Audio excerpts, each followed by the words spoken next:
Well, I've got one shot to cover a lot, but I've been thinking about it for several months, reading a book that I really like and I found useful. I thought it'd be good to share the material in this book, at least the main points, with the congregation if I get a chance to substitute in a Bible class situation. So I've been planning on this, and now the opportunity has arisen.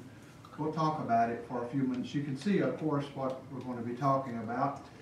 So I can't lead you into a surprise kind of introduction, but I will say this. There are problems in the Christian community that are severe, outside even the churches of Christ, but we know we have the same kinds of problems. And what I mean in particular is the problem of the loss of our young people. The problem that we face in just about every congregation. You'll find young people that have been raised in their midst, in our midst. By that, you know what I mean. They've been exposed to teaching and Bible classes and regular worship for most of their lives. By the time they get off old enough to be on their own, when they get off old enough to go to the university in particular, they leave the church and in many cases never return, or they might end up in a sectarian body helping the opposition. Sometimes that has to do with a mixed marriage where their spouse has persuaded them to go off into that. But that right there reflects a lack of conviction to where they could be so easily led away. Now this isn't just a problem with us. You see, I've been coming across a lot of material on the internet that indicates that the large denominations of our time face the same problem. And the percentages are similar. I think the last statistic that they have established pretty well is that we're losing approximately 68% of our young people. Wow. Nearly 7 out of 10, nearly 70%. Nearly 7 out of 10 who is raised in our midst will leave when they get off on their own. Now that's not a very good trend for the future of Christianity in general, even in a broader sense. But especially is it a problem for us because I think our statistics are as bad in most places. There are exceptions, and hopefully this will be one of them, but this is the trend. So why is this happening? There are various reasons, but one that rises to the fore. When you ask them and you talk with those people, you get a pretty good idea of what it was that caused them to lose their faith, and the correctness of the things and the necessity of being here for the things that are going on in the church. It's usually something like this.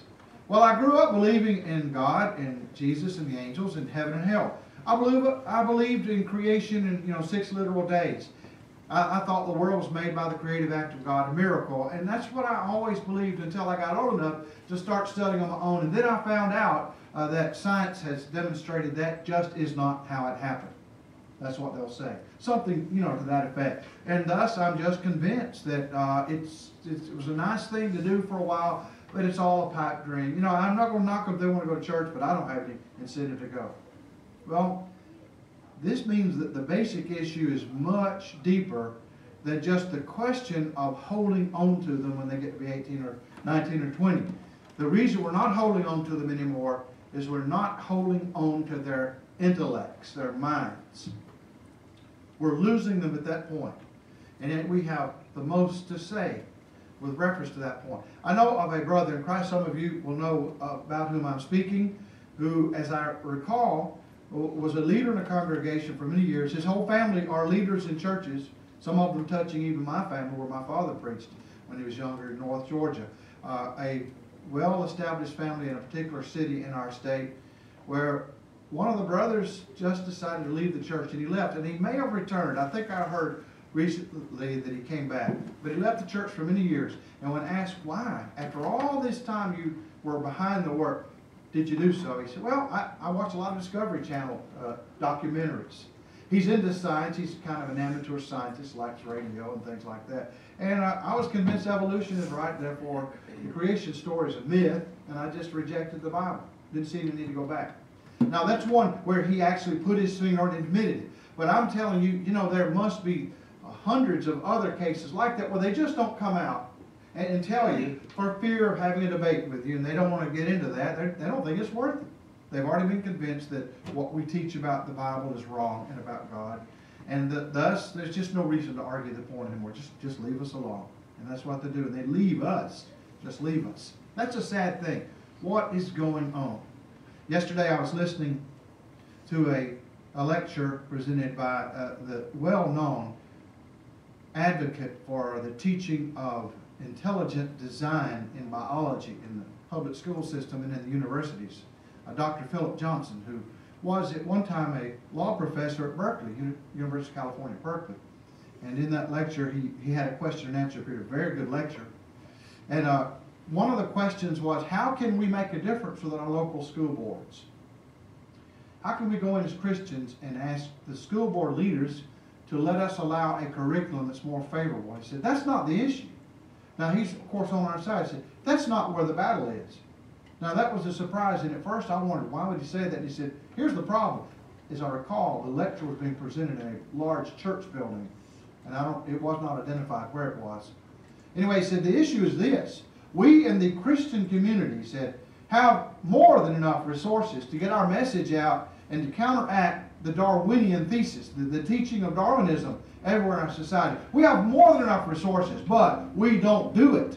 He said, there's a problem with Christian leadership. There's a problem with us, and that needs to be addressed first. He said, I won't go into that any more than to say that's my pet peeve. And then he moved on to the next question. But that intrigued me. I thought, that's a problem maybe even in our midst. We have had some who over the years have prepared themselves to teach about evolution. We've had some, I won't mention names, you know who I'm speaking about, who had their doctorates in the field of biology and related areas, who would go around lecturing and talking about the evidences for creation as opposed to evolution and how we can stand up to the evolutionists and meet them toe-to-toe. Some of them, however, have been discredited because of lifestyles that are not biblical or Christ-like. And it's left us kind of bewildered in a way. Who are our champions? Well, we don't necessarily need to be looking for champions, brothers and sisters. Never put your faith in the arm of flesh. As we sing, the arm of flesh will fail you. Human beings will. But the facts are there, and they remain, and we can find them. We can be informed about the subject. Another thing I want to mention is that when it comes to the question of evolution versus creation, many scientists today want to leave the impression that they alone are the priesthood, the arbiters of truth about this issue. They must be listened to, where the rest of us have no right to our opinions. We can hold them privately, but they don't have to be heard in public, because we're just laymen, as they would say. So as laymen, our points of view really don't matter. We believe in creation by God, a miracle, 6 literal days. That's fine, but don't impose it on anybody else, because we, the priesthood, we have decided arbitrarily that this is right, our point of view, and you must hear us. Now, Dr. Johnson, again, who's a legal expert, mentioned, here we are as citizens in this republic, and we as citizens have more of a responsibility than we normally realize. Any of us, if you vote anyway, if you're registered to, could be called up for jury duty. Some of us have. And if so, you have a responsibility to sit down and weigh evidence that is given by experts. You may have to, as a juror, decide the fate of a person, even their own life in a case of a capital crime, based on expert testimony, forensic science. And you're not a scientist, but you are one of the 12 in that jury. And you listen to the experts, and the judge gives you strict instructions carefully to think about what he or she is saying, to weigh the evidence, and to form an opinion in which a person's life could hang in the balance. Now that's important. He also said, look, evolutionists attempt to tell us about what is ultimately real. They attempt to tell us that everything that exists is just nature, nature only. Thus, there is no God in the Christian sense, objectively speaking. And it rules out the idea of afterlife. Heaven and hell, those are just myths. And thus, morality is based on purely subjective points of view. There's no objective standard of right and wrong. It all depends on what the power brokers in society can get away with and impose as being what's moral for a given generation, a given people at a given time. And so he says, all of those things follow. They attempt to tell us about entire worldviews and how we are to live our lives. And he said, yes, we have the right to fight back. We have the right to tell them, no, you cannot make those kinds of major decisions for us without our giving you a battle. And we're going to look into this. And another thing I want to mention is that the irony is, in the field of science, as this man about whom I'll speak in a moment, Jonathan Wells, has pointed out, one could get a degree a PhD in fact, a terminal degree in biology, and know a lot about his particular field. Now, as you go up the ladder of academic research, you end up focusing on narrower and narrower fields of study. So an expert is one who knows more and more about less and less until he finally knows everything about nothing, my daddy used to say. Well, that's almost the way it is. It's funneled down. And this means while he's studying all of these particular areas in his field, his specific field, he's not able to pursue stuff outside his field, including the theory of evolution. Well, he'll come across and pompously strut over the stage and say, well, I'm a scientist. Trust me, we scientists know evolution is an established fact. Wait a minute. Where in your field of study, for example, in your dissertation you wrote to get your doctorate, where did you establish independently evidences for evolution? Oh, well, they're all out there. Well, where are they? Well, across the hall in the next apartments. Dr. Wells points out, this is an interesting thing. Most of his colleagues, he has 2 degrees, by the way. I'm going to speak about his book. He has a PhD from Yale University in Religious Studies. That's a pretty big deal. Yale. Then he has a PhD from the University of California in molecular biology and molecular and cell biology. That's an even bigger deal. This guy's well prepared. Anyway, he says his colleagues know about evolution based on the same documentaries you and I watch on television, the same magazine articles we pick up and read, the same blurbs that are made here and there in TV shows, the Big Bang Theory and other crazy stuff like that. They get the ideas from the same thing, and they read from the same biology textbooks that we have studied sometimes in high school or maybe at the college level. They get the so-called evidence of evolution, and most of the time those evidences are presented just in the forms of iconic images. And we'll talk about, so I'm going to show you some of them. We can't deal with them all. The major images that have controlled the thinking of so many because, well, you know, picture's worth 1,000 words. You see the image and you say, ah, there's the evidence. And it takes on a life of its own, he points out. These are the icons of evolution.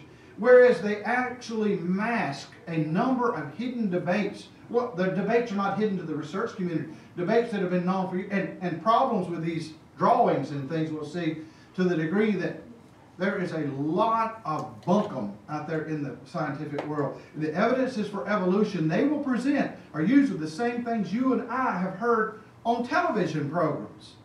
Occasionally they may have a little bit more insight into some areas of the subject based on their training, but not usually. And he knows that, having studied from both sides. Jonathan Wells, there's a lot about him on the internet. He has a number of interviews, very interesting lectures also posted. Talks about how when he was younger, he was a maverick, even as a youngster. Now, you can tell he's of my generation. He's a little bit older. He's a boomer. And he was at Berkeley. You can imagine what was going on in the 60s at Berkeley, if you know anything about history.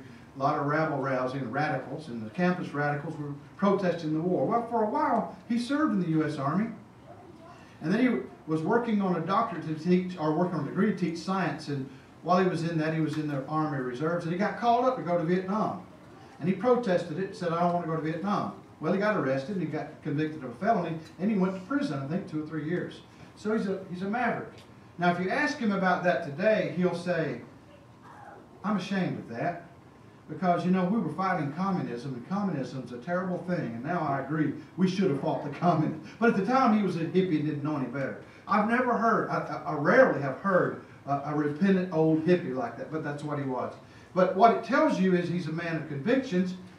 He is a maverick, and he's willing to stand up to the system. After he wrote his book, this is 2000, he's also come up with a more recent one on zombie science, resurrecting the icons of evolution, because they fought back after he wrote. After he published this book, Icons of Evolution, Science or Myth, Why Much of What We Teach About Evolution is Wrong, oh, there was a firestorm. And mostly they attacked him. His critics would mostly attack him personally. And they noticed his credentials, the first thing. Oh, anybody can get a PhD in religious studies from Yale. Anybody can get a PhD from the University of California at Berkeley in molecular biology, they argued. I find that to be amusing in a way. Actually, those are some of the most prestigious schools in our nation. Berkeley, I've heard, is the most prestigious, along with Harvard and MIT. Now maybe it's changed since then, but those have always been the big three. You know, and if you go to the University of California at Berkeley, not other places in California, Berkeley, that's the Cadillac of all degrees. Anyway, that's what he has. And he thought it was kind of amusing. You know, they questioned my ability because I have these degrees, but anybody can get one of those. The funny thing is, those who say that, his critics, will rely upon their credentials, maybe from some podunk school like the University of Colorado or something, you know, like that, and challenge him. A lot of times English teachers will rise to a challenge. A lot of English teachers are flakes. I'm here to tell you they are really knuckleheads. And they're outspoken more than the scientific community. English teachers are the bane of modern academia. Because they don't just teach English. If they stuck to grammar and composition, it'd be one thing. But they teach literature, which are ideas. And a lot of literature out there is perverse and crazy. And they present those perverse ideas, and they're all for them. And then they also spout off their opinions about things about which they're ill-prepared. Anyway, there's a lot out there that has shown the pushback from the scientific community when he presented these facts about evolution. And he actually does know. He's well prepared. Let me see if I can move on to a few of the icons. I'll mention the many that he mentions. And all of you, I'm going to ask you, if you probably have seen these pictures, you've heard about these things. Like, for example, this is an iconic picture, the Miller-Urey experiment from 1953. Stanley Miller was a graduate student at the University of Chicago in science, and Harold Urey was his graduate professor, one who guided him in the process. They got together and came up with an apparatus to simulate the conditions of the early Earth. See what would happen, like, for example, if lightning was sparked in the atmosphere, or volcanic, thermal activity from volcanoes or whatever, the heat would cause certain chemicals to spontaneously turn into the basic building blocks of life. And from this they derived certain amino acids. This was a special kind of mixture, though. If I recall, what was it? Methane, ammonia, water, and nitrogen, I think. And these were considered to be the gases that were on the early Earth, but not free oxygen. Why not? Well, what happens when you have free oxygen, you have a flame? If they put an oxygen in here and then lit up their spark, what would have happened to them in the laboratory? Boom, they'd have been blown up. Well, they knew you had to leave it out. But they also knew that if the chemistry of life were to happen on its own, spontaneously, without direction from God, if it happened all by itself, you could not have an early Earth atmosphere with oxygen, free-floating oxygen. The oxygen would destroy those molecules just as soon as they may have formed. This is what would have happened in here. After several days, they got a few amino acids, a couple of simple amino acids. Glycine and I think alanine were the two they were able to condense out of this mixture. These amino acids are the basic building blocks of protein. Now, amino acids are not alive. You could say they're organic molecules only in the broadest senses that they're used in the chemistry of life.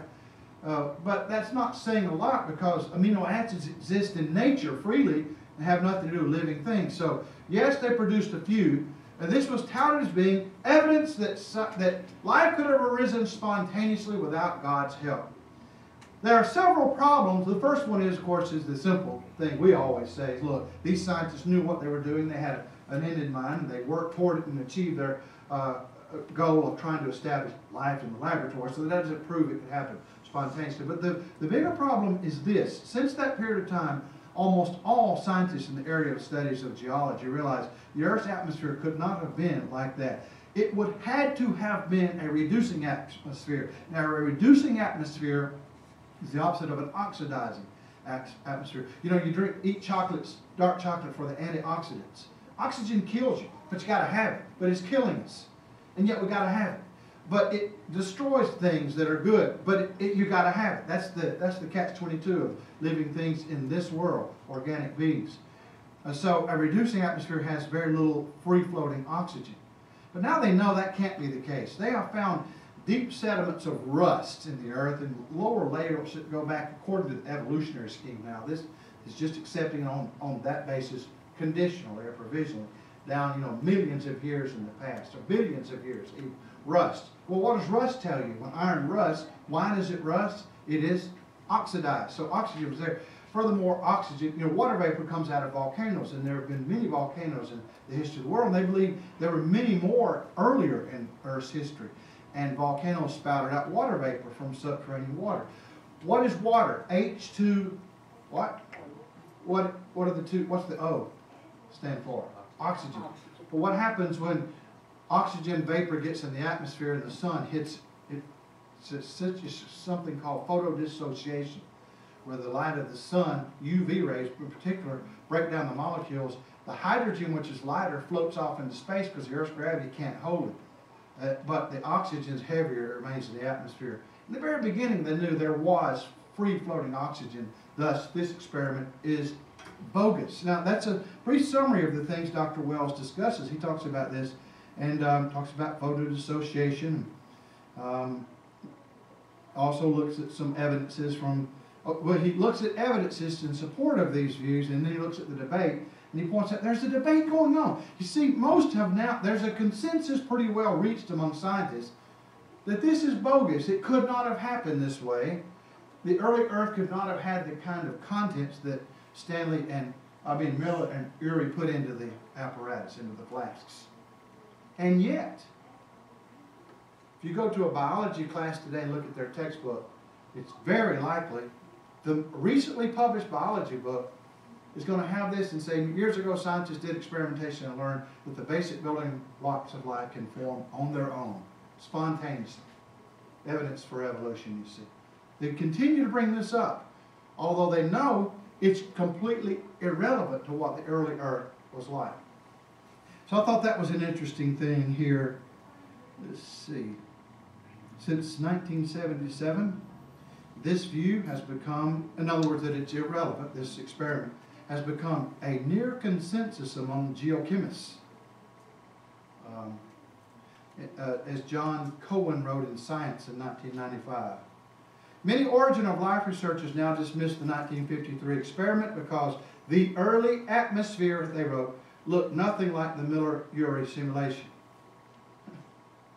So, anyway, this has been discredited, but it's still there. It has become so widespread, this image, that it has literally become an icon. It is iconic. And it's hard to fight icons in that way. They take on a life of their own. And it's not the logic so much, it's the visual imagery. The student sees it, he or she is impressed. Oh, well, scientists have shown it could happen spontaneously. Who am I to question? This is just one among several others. Now, let me just quickly tell you the icons he talks about in this book. That experiment, Darwin's so-called tree of life, and I did not put a diagram of that in this one briefly this morning on that, so I got this together. The tree of life is the only illustration in Darwin's book, The Origin of Species. He drew a little diagram, and it starts out with a little tree, a little line coming from the earth, as though it's the first living creature that ever spontaneously arose by itself on earth. And then it evolved, it slowly changed into other kinds of branched off. Like a tree grows, there's a trunk, and then branches, and then there's smaller branches. The tree of life, and he had like over thousands and tens of thousands of generations. There's going to be slow descent with modification, ancestral descent with modification, till the little single-celled organism eventually converted itself into all plant life, bacteria, animal life, everything, all the array of living things we see on the earth today. Darwin's tree of life. I did not put that here, but the problem with that is what we know from the fossil record and from molecular biology studies today. From the fossil record first, and even Darwin was aware of this. He knew it counted against his theory, but he thought one day they'd fix the fossil record. Is that rather than having a tree of life, the fossil record actually speaks of a lawn or a forest. If you can imagine the difference, instead of starting with one tree going up and then branching out, you have several blades of grass all beside each other. That's what you find in the fossil record. Many different phyla, major classifications of animals and plants, but particularly animals, that all started in the Cambrian period. They say, and this is their standard way of looking at it, I'll mention something about this if I don't forget about the long ages in a moment. They say approximately 540 million years ago to 530 million years ago. Within a 10 million year period, all the diversity that we major diversity of phyla we see today, at least 7 or 8 major phyla came about in that short period of time. An explosion, the Cambrian explosion. So that looks more like a lawn. But I'm not going to talk about that one any more than just to say that. There are some other icons. He mentions homology in vertebrate limbs. Now, homology is simply this. It's the fact you can see similarities in structure and function. Usually when you say there's similarity in function, you mean there's more of an analogy. For example, a mosquito's wing functions to make a mosquito fly, but an eagle's wing also does. And a bat's wing also does, but they're not related structurally to each other, and they don't, evolution don't conceive of descent with modification, that they branched off from one another. It's just nature happened to produce the same thing in different ways at different times. So they bring about the same result, flight, but they do it in different ways. So that's analogy. Homology is when the skeletal structure, for example, looks, that's just one example of it, looks very similar between different vertebrates. Now, a vertebrate is an animal with a backbone. We are vertebrate. Deer, deer are a lot like we are. It's kind of spooky when you gut one. They're a lot like we are. Other mammals, and part of the chordate file, the vertebrates with backbones. Well, you find, let me see, I think I have this one here. I'm not sure where I put it. Yeah, here it is, homology. Here you have the human hand. And the bone structure in the human hand is similar to the paw of the dog, the bone structure, and the wing of a bird, and then the flipper of a whale. You see, the bone structure is similar. That's been known for a long time, even before Darwin. And it used to be biologists simply explained it this way.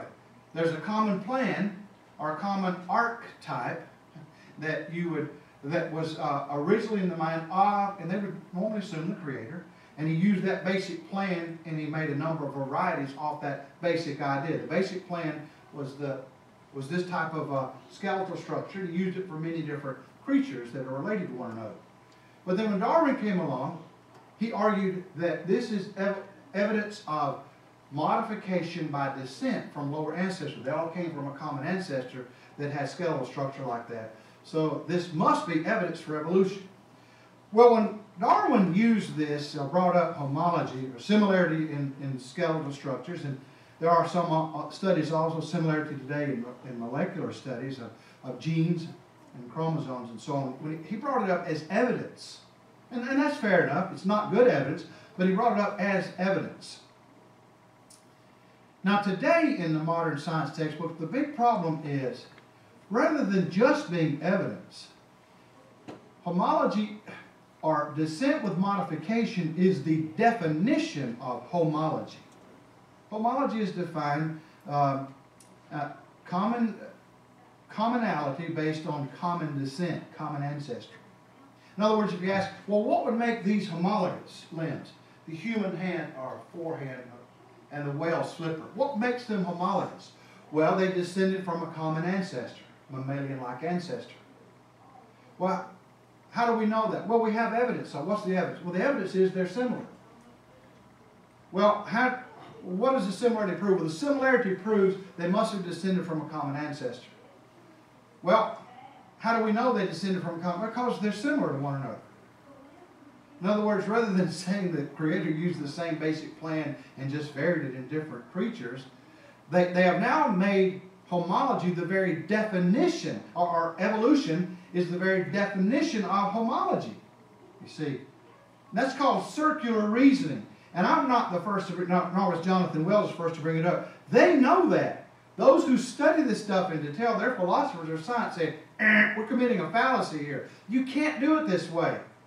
Now, Darwin didn't commit the fallacy. He didn't define homology as descent with modification. He just said there are similarities in structure and function, and these do seem to argue for a common ancestor. That's how I would interpret it. He said, but now it's a part of the very definition itself.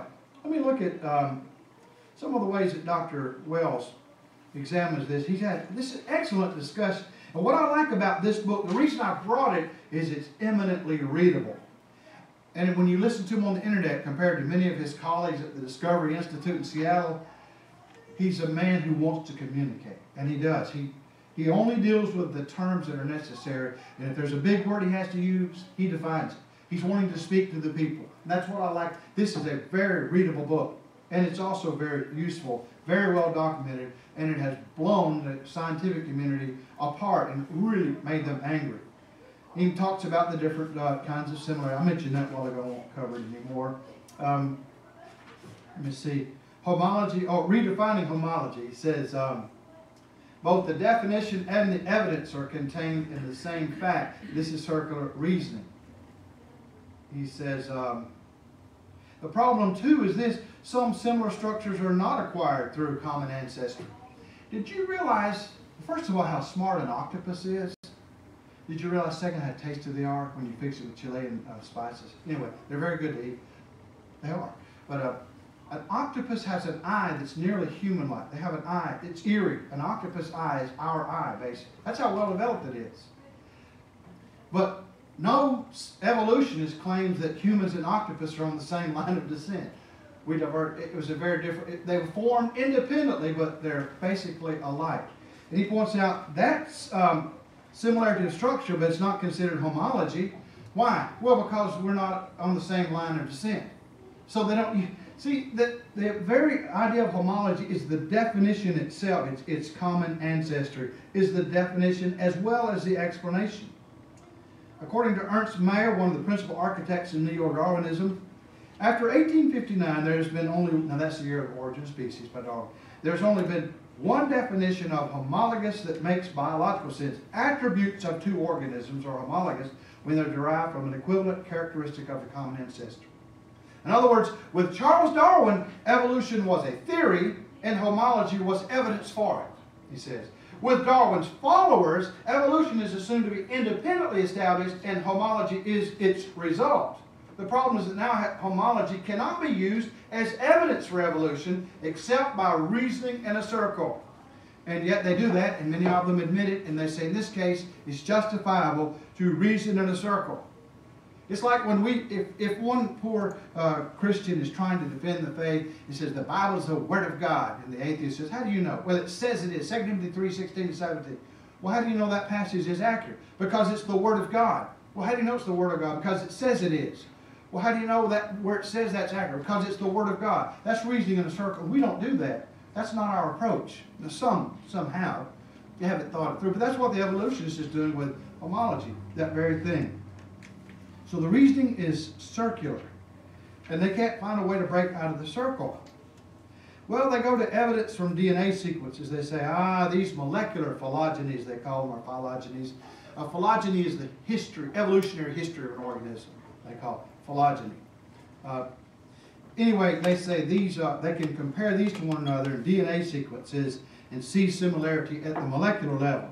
But the problem is these studies are all over the map. I mean, they're all over the map. Here are the problems. You have homologous structures that are formed by totally different genes. The genes are completely different, but they end up forming the same thing. Now, according to evolutionary theory, those genes should be very similar. The gene that codes for the human hand should be a lot like the bird's wing and the whale's flipper. Should be similar. Now, of course, there will be differences, but pretty similar, but they're very different.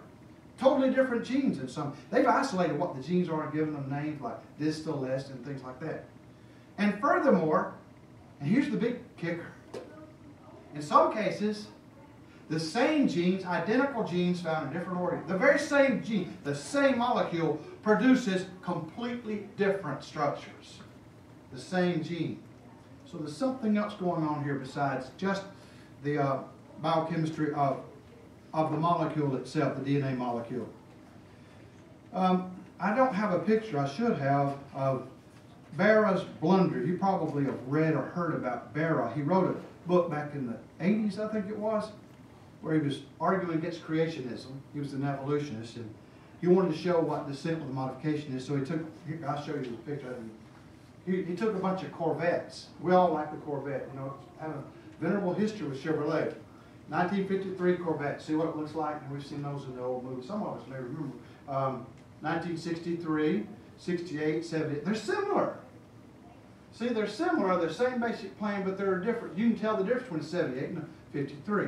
And Barra said, see, this is evidence of descent with modification. Well, many have looked at this and this is so famously ridiculous, it's called Barra's blunder. For the simple reason everybody says, GM, in particular Chevrolet, already knew what their engineers had come up with an archetype, and they varied it intentionally every year. This took human creativity to vary. It didn't happen spontaneously. If you left a 53 Corvette sitting out in a junkyard and then wind and rust started working on it and it started converting itself to one that looked like the 63 and one like 60, yeah, you'd have good evidence for evolution, spontaneous evolution, but not when engineers deliberately modify it here and there. Barra's blunder. So I thought I'd mention that to us, an interesting point of view. Well, again, the genetic information is the most important thing to show. There's a lot of ambiguity. I think when you compare molecules that are supposed to be homologous with one another, you know, that share common descent, rabbits end up being classified not as rodents. Let's see, what are rabbits classified? They're classified, I think, with cows and things like that. Just a lot of crazy things happen, unexpected things happen when you compare these different organisms with one another based on their genetic structure. So that's homology, and he spends a lot of time with that. We don't have enough time. We'll move on to some more. But the big point to take away from this is what which used to be the evidence has now become the definition. So it can't be both the definition and the evidence at the same time. And I mentioned this the other day in class, so I want to show some pictures. This is the most egregious thing that has happened. This is a famous icon. I remember this from, you know, textbooks when I was younger, back in high school and junior high. Haeckel's, Ernst Haeckel was a German biologist or geneticist or embryologist, I should say, particularly in the 19th century. He was Darwin's contemporary.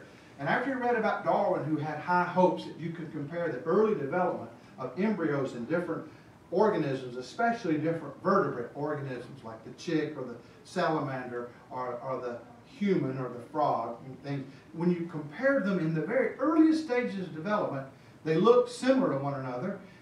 And for Darwin, that was proof they came from a common ancestor.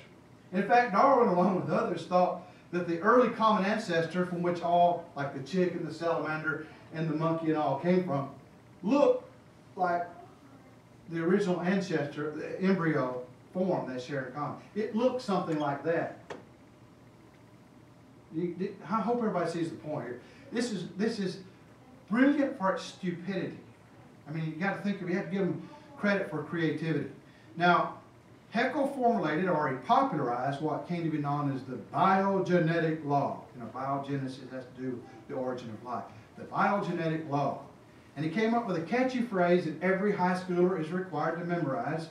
Ontogeny recapitulates phylogeny. Oh, it just rolls off the tongue. Ontogeny recapitulates phylogeny.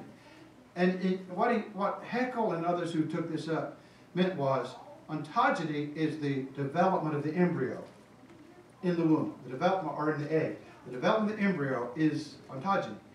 And phylogeny is his word he made up for the history of life, evolutionary history of life. Phylogeny is pronounced also phylogeny, from phyla, the origin of the phyla.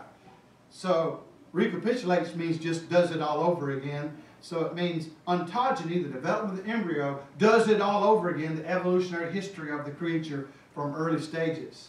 So it recapitulates its evolutionary history. Wow, that's a shortcut, easy shortcut to almost seeing a video picture, a video documentary, the origin of life, right there in the womb or in the egg. How convenient.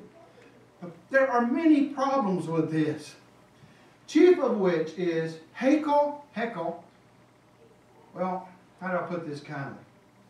He was a liar. And I don't mean to be too crude. Haeckel lied. He faked his drawings. The earliest stages of the embryo, you see over here on the left, the fish. Right next to it's the salamander. See number one, row number one.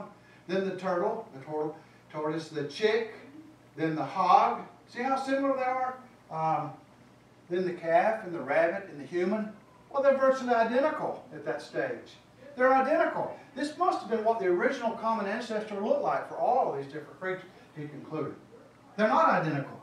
That is a lie. I should have made that photo. If you take actual photographs, that is not the earliest stage, and they do not look identical. He faked his drawings.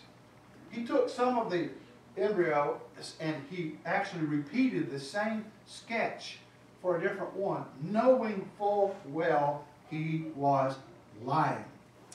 All right, in the day his material came out, this was published, immediately fellow embryologists said, oh, that's not what it looks like in those earliest stages. The only time they ever look like is in the middle of development. There are some similarities between some species, but most look quite different from each other. But at the earliest stages, which is what really mattered for his purposes, where he argued that's the beginning, where, you know, the branching off, the modification is visually seen in the development of the embryo, it doesn't fit because they're not alike. They're very different. And nowadays they have been very careful about this, but in his day, as I mentioned, some of his many fellow embryologists said that is a fake drawing, and you know it. Well, he's a German. I don't mean to be prejudicial here. He's a German and very arrogant, and it was in the service of a larger cause to teach religious people to quit believing in God and start believing in evolution. So he kept using it, and many did, and it's been used for over 100 years. You still find these drawings and similar drawings in textbooks today. In the 1990s, I think Stephen Jay Gould, who's a famous evolutionist, came out and said, we've got to stop using these fake drawings. This is hurting our cause, you see. Because, you know, the creationists especially are just constantly telling everybody, these are lies, these aren't true. And they're right. He said, these were lies, these are not true. This is not a good evidence. So he thought, we've proved evolution in other ways, let's don't use bad evidence. People said they didn't know anything about it. All right, Jonathan Wells studied to teach, and he has colleagues and friends who write textbooks. All he's done through here is to critique their textbooks. He says Douglas Futuyma was the textbook author of the biology textbook he used at the graduate level at the University of California at Berkeley.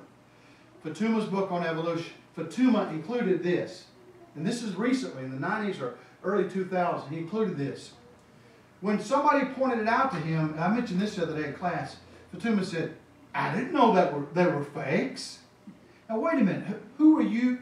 You are one of the world's leading evolutionary experts, scientists who supposedly is an expert, Douglas Futuyma. You write graduate level textbooks on evolution itself, on evolution.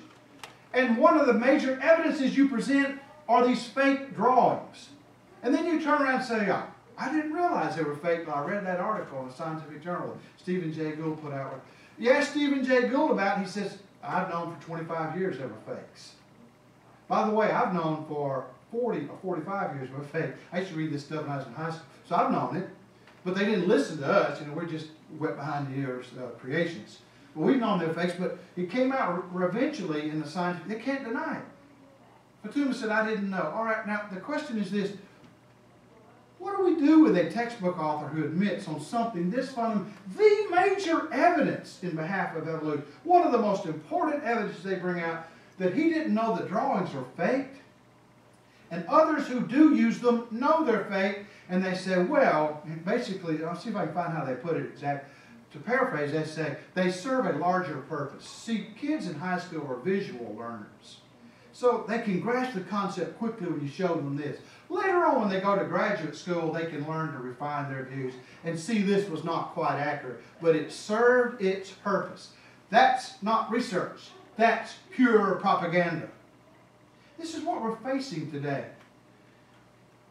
There are more. I'll quickly look at it. We're not going to have time to get into these in detail. The peppered moths. You know, the famous example, this is one species of moth in England. Some are dark colored, some are light colored.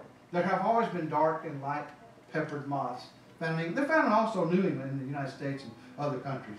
But in the Industrial Revolution, when there was a lot of soot from coal being spat out from their smokestacks near Birmingham, for industrial centers, Birmingham, England, places like that, the tree trunks got darker. They noticed there was a rise in the number of dark or melanic peppered moths in comparison to the lighter color. Used to be the typical color was light with a few dark ones. Then around Birmingham, they started noticing about the middle of the 19th century, more were dark and fewer were light. This is natural selection.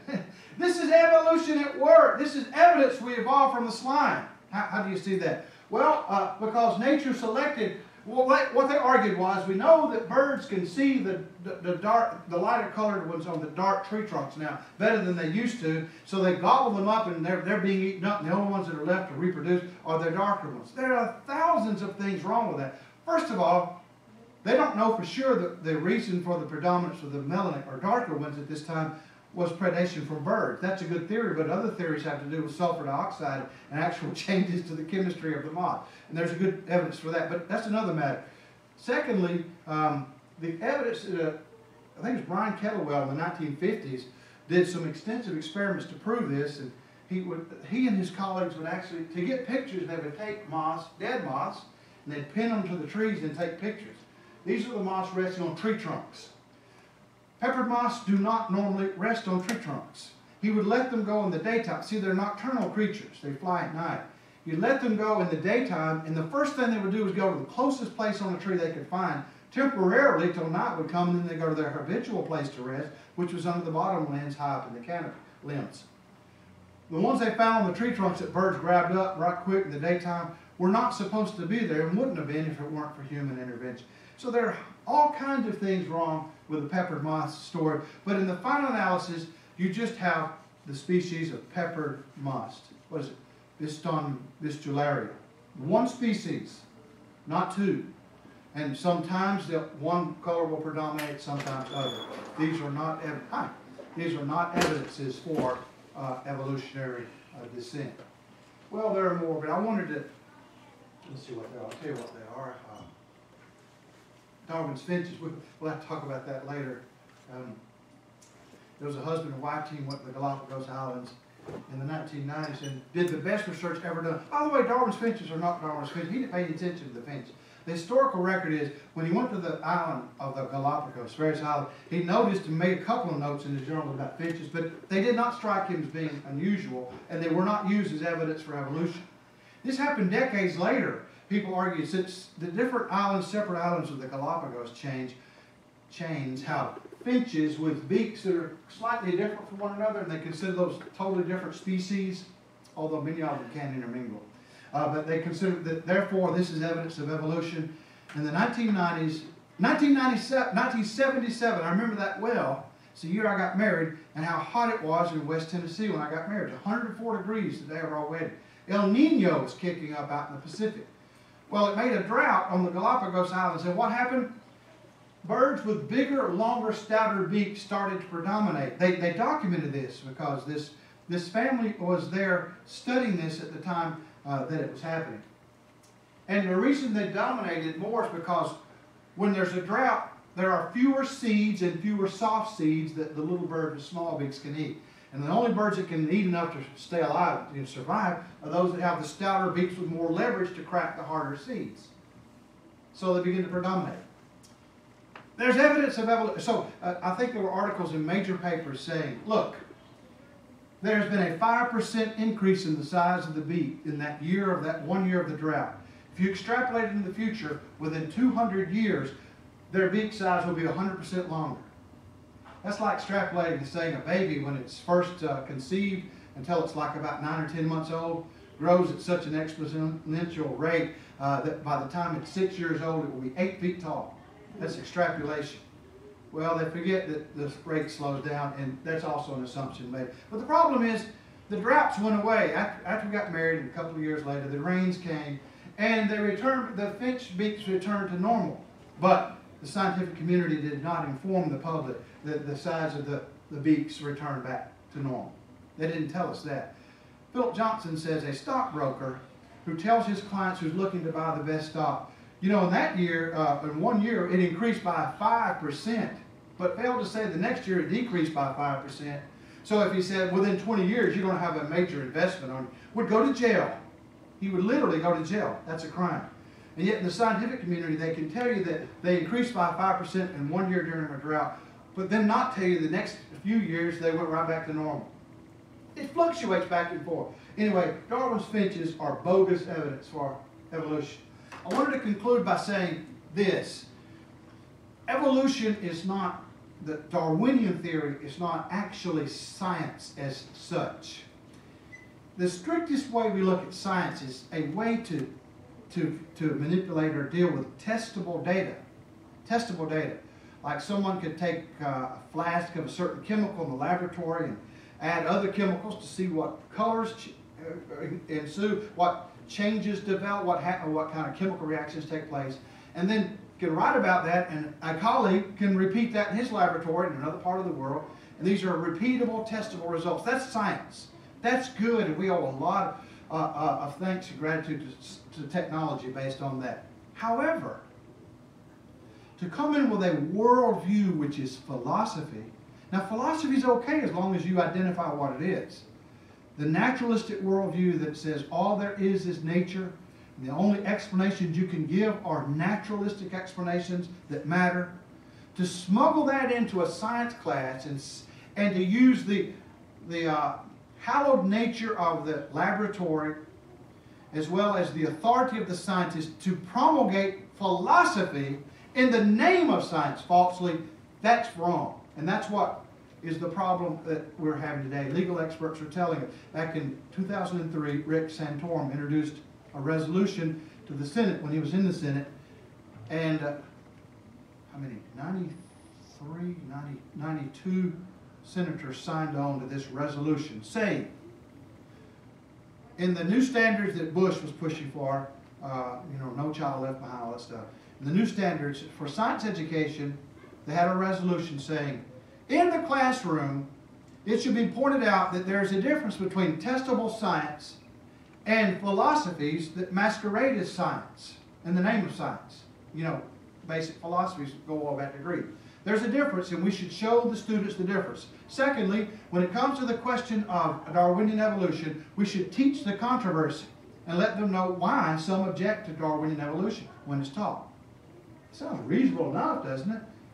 Now, a few people, William Provine, who's the late William Provine, sadly passed away, a famous atheistic evolutionist, agreed that we ought to do something like that. He thought evolution could stand the test.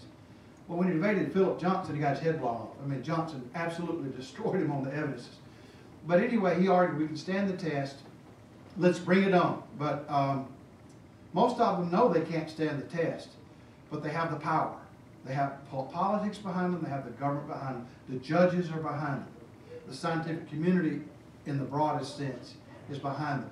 Not all scientists. There are many independent thinking scientists who will buck the system and they'll go against they'll swim against the current. But for the most part, they're behind them. So they don't have to go along with this. Well, it went to the House. The House rejected. Oh, the 92 senators, most of them are Democrats who voted for this. The 8 who voted against it were weasel Republicans. I just want you to know that, okay? Ted Kennedy led the charge, said, hey, this is a great thing, Rick. Yeah, let's put that in there. Let's teach the controversy, Rick. Well, the House rejected it because by the time the word got out, the scientific establishment was all up in arms. No, you can't teach the controversy. If you let kids know there are two sides, that violates our academic freedom. That violates our academic freedom to be tyrants and to be dictators and absolutely dominate one point of view. And if you let the other point of view come in, that's violating our freedom. Anyway, that's a stupid argument they made. And so when it went back to the committee, when they tried to reconcile the bills, they had to leave that out. But in the committee of the House and the Senate both agreed we will include that in our explanation of what we mean by science standard. So it's in the committee's report. Dr. Johnson explains that basically has the force of law. In this sense, a judge can go back and look at the laws about science standards and can say, well, the intent of the legislature was what? Let's find out. Let's look at the report of the committee between the House and the Senate that was supposed to reconcile the two different bills on science education. Oh, they mentioned their intent was to teach the controversy. This is important. Since that time, the evolutionists have said, it doesn't have the force of law. The amendment didn't pass. Well, it's in the committee report. So that's hopeful. But in that context is when some student asked Dr. Johnson in a lecture I was listening to yesterday, what can we do to convince school boards to behave then? He said, don't worry about the school boards. Worry about yourselves. The churches are not presenting this information.